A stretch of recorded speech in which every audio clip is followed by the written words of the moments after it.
Hello friends, price action Telugu ఛానల్లోకి మన మిత్రులందరికీ స్వాగతం.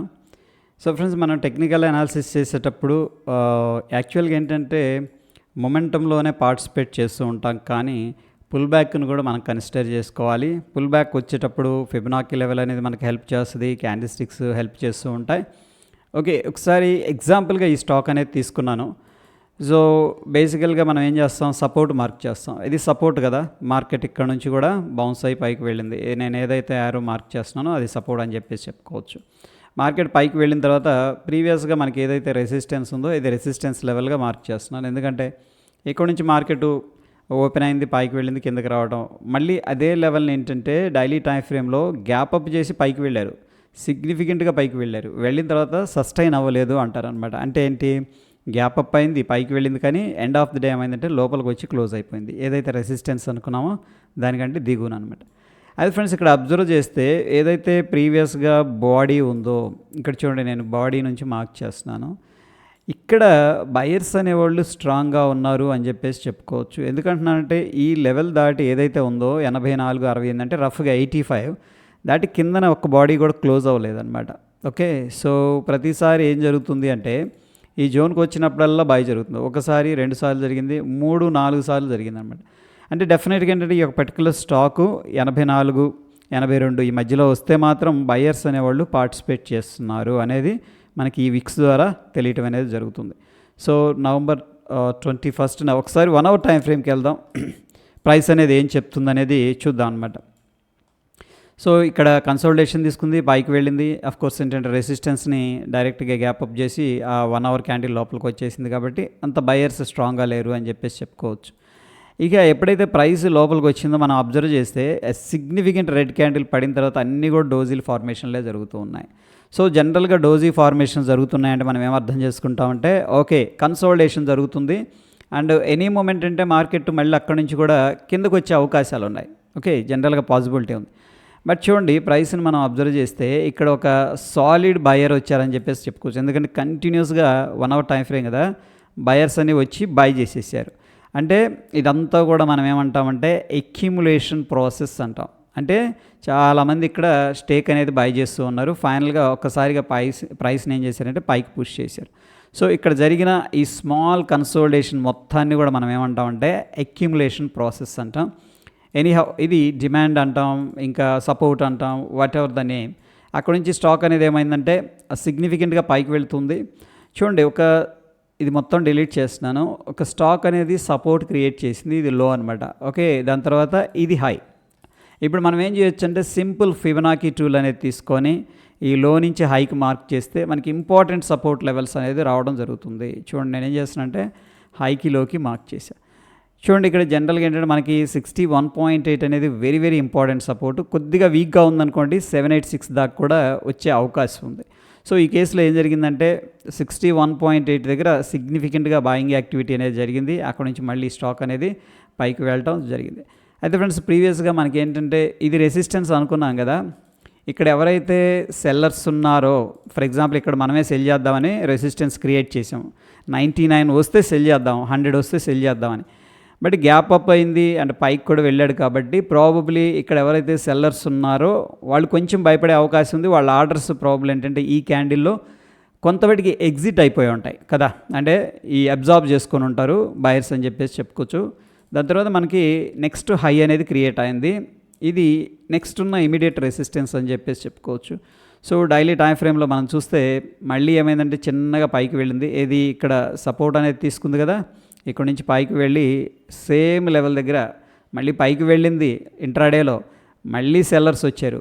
సెకండ్ డే కూడా పైకి వెళ్ళింది. చూడండి, ఇది షూటింగ్ స్టార్లు అంటూ ఉంటాం అనమాట. మళ్ళీ ఇక్కడ దాకా రావడం అనేది జరిగింది. ఇక్కడ కూడా మనకి ఏమి రిప్రజెంట్ చేస్తుందంటే క్లియర్గా ప్రీవియస్గా మనకి ఇక్కడ ఏదైతే సపోర్ట్ అనుకున్నామో అలాంటి సిచ్యువేషనే ఈ రెసిస్టెన్స్ లెవెల్ దగ్గర కూడా జరుగుతుందని చెప్పేసి మనం అర్థం చేసుకోవచ్చు. ఓకే, సో విక్స్ని బట్టి మనం ఏం అర్థం చేసుకుంటున్నామంటే, ఓకే, ఇక్కడ సెల్లర్స్ స్ట్రాంగ్గా ఉన్నారు అని చెప్పేసి. జనరల్గా ఒకవేళ ఇది స్టాక్స్ కాబట్టి మనం షార్ట్ చేయాల్సి వస్తే ఈ క్యాండిల్ కింద కానీ ఈ క్యాండిల్ కింద కానీ మనం షార్ట్ చేస్తాం. ఫర్ ఎగ్జాంపుల్ 2 సార్లు వచ్చింది కాబట్టి రిజెక్షన్, ఈ క్యాండిల్ కింద మనం షార్ట్ అనేది ఇనిషియేట్ చేస్తాం.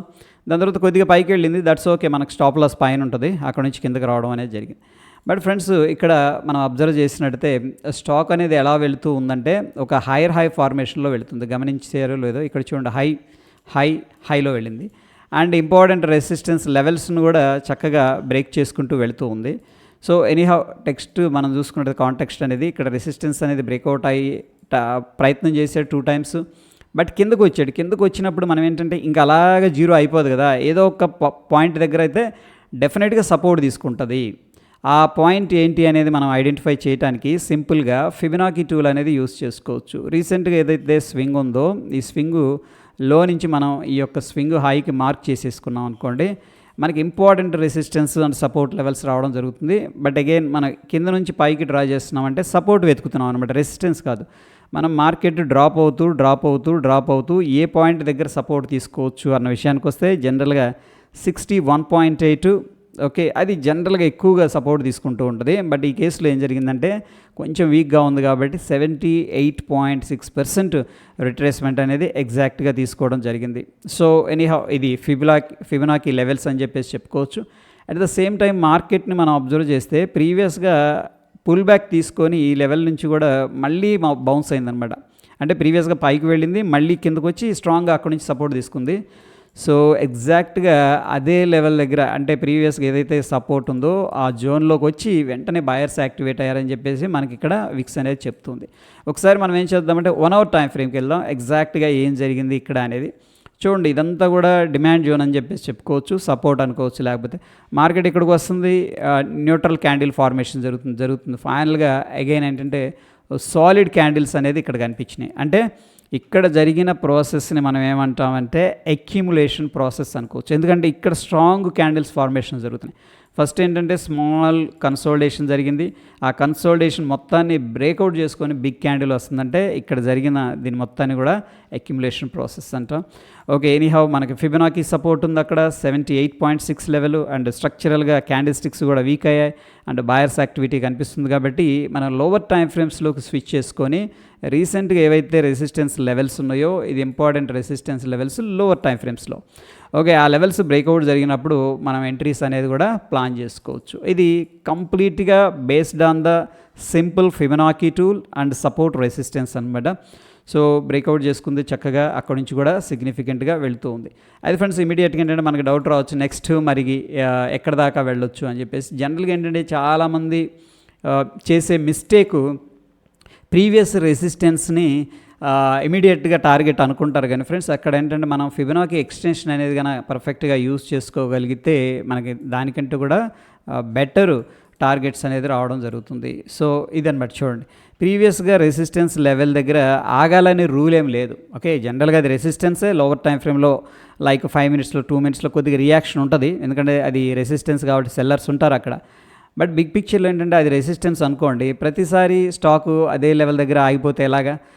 అప్పర్ ట్రెండ్లో ఉన్నప్పుడు ఎలా ఉంటుందంటే మార్కెట్ కంటిన్యూ అవుతూ ఉంటుంది, హైర్ హై బ్రేక్అవుట్ చేసుకుంటా. అందుకని ఈ లెవెల్స్ దగ్గరకు వచ్చినప్పుడు మనం కొద్దిగా కాషియస్గా ఉండొచ్చు, బట్ అది టార్గెట్ అని చెప్పేసి చెప్పలేం. అందుకని మనం ఏంటంటే ఫిబొనాకీ ఎక్స్టెన్షన్ లెవెల్స్ అనేది యూస్ చేసుకున్నాం అనుకోండి, మనకి నెక్స్ట్ టార్గెట్ ఇది, దాని తర్వాత ఉన్న టార్గెట్ ఈ లెవెల్ అనేది, దాని తర్వాత ఉన్న టార్గెట్ ఈ లెవెల్ అనేది రావడం జరుగుతుంది. ఎనీహౌ ఇవి రావడానికి అయితే టైం పడుతుంది అనుకోండి, బట్ ఈ వేలో మనం కానీ థింక్ చేసామంటే మనం ఏంటంటే ఈ రెసిస్టెన్స్ గురించి పెద్దగా వరీ అవ్వం. The first point, okay, so మనకి రెసిస్టెన్స్ ఉంది, ఎగ్జిట్ అయిపోవాలి అట్లా ఆలోచించకుండా, ఓకే రెసిస్టెన్స్ ఉంది, మార్కెట్ అప్ ట్రెండ్లో ఉందనుకోండి, హై ఫార్మేషన్ చేసుకుంటూ వెళుతూ ఉంది, అప్పుడు ఏమవుతుందంటే ఇంపార్టెంట్ ఫిబొనాకీ ఎక్స్టెన్షన్ లెవెల్స్ ఏవైతే ఉన్నాయో వాటిని రీచ్ అయ్యే ప్రయత్నం చేస్తుంది. ఎందుకంటే మార్కెట్ అప్ ట్రెండ్లో ఉన్నప్పుడు, ఓకే, అదేవిధంగా డౌన్ సైడ్ ఉన్నప్పుడు అంటే ప్రీవియస్ సపోర్ట్ని మనం ఎప్పుడు కూడా ఇక్కడ సపోర్ట్ ఉంది నేను బై చేస్తాను అనేది అఫ్కోర్స్ లోవర్ టైం ఫ్రేమ్ లేదా షార్ట్ టర్మ్ కోసం వర్కౌట్ కావచ్చు, కానీ బట్ బిగ్గర్ పిక్చర్లో ఆ లెవెల్స్ అనేది ఫెయిల్ అయ్యే అవకాశాలు ఎక్కువగా ఉంటాయి. ఎనీహౌ ఇది జస్ట్ ఏంటంటే ఒక ఓవర్ వ్యూ అనమాట. హోప్ ఇంతవరకైతే క్లియర్గా ఉందని చెప్పేసి నేను అనుకుంటున్నాను. ఫ్రెండ్స్, ఈ యొక్క ఇన్ఫర్మేషన్ మీకు ఎంతో కొంత హెల్ప్ అవుతుంది అనిపిస్తే తప్పకుండా లైక్ చేసి మీ యొక్క సపోర్ట్ అనేది తెలియజేయండి. మన ఛానల్కి చాలా హెల్ప్ అవుతుంది. ఇటువంటి ఏంటంటే ఎడ్యుకేషనల్ కంటెంట్ అనేది ఇంకా నేను మన ఛానల్లో అప్లోడ్ అయితే చేస్తూ ఉంటాను. థ్యాంక్ యూ ఫ్రెండ్స్, ధన్యవాదాలు.